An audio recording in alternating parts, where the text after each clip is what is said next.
Welcome to the next video where we're going to be talking about properties of exponents.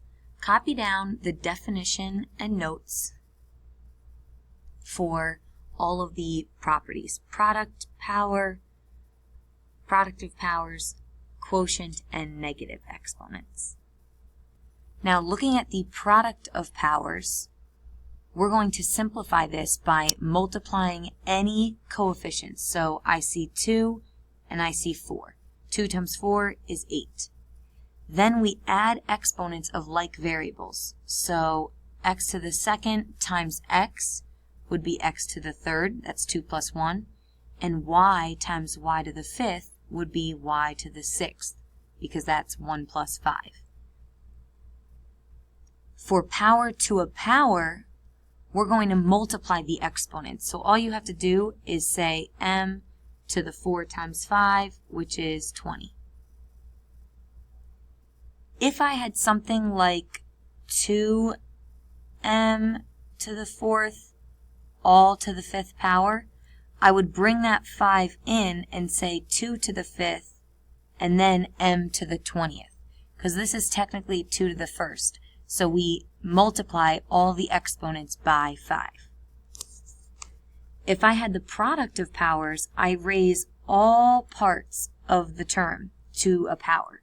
So over here, this is what I was just talking about. I have 2 to the third times x to the 3 times 3, which is 9, times y to the third.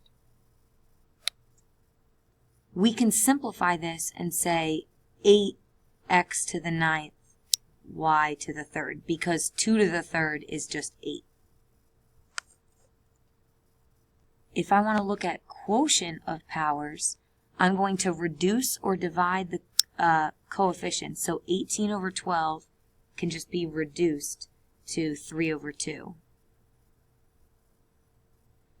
And then I subtract my powers. So x to the 4th over x to the 3rd is x to the 1st. Y to the 7th over y to the 1st is y to the 6th.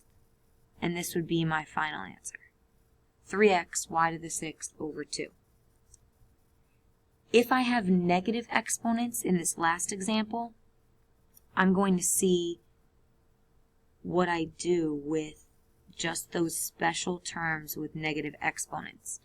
It says to move the base with a negative power and make the negative power positive.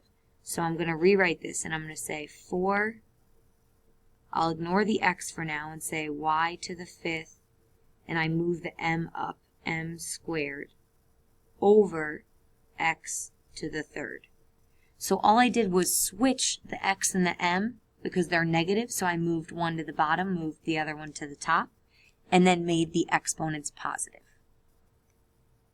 Go ahead and try the practice problems below, simplify them, and write your answer only using positive exponents.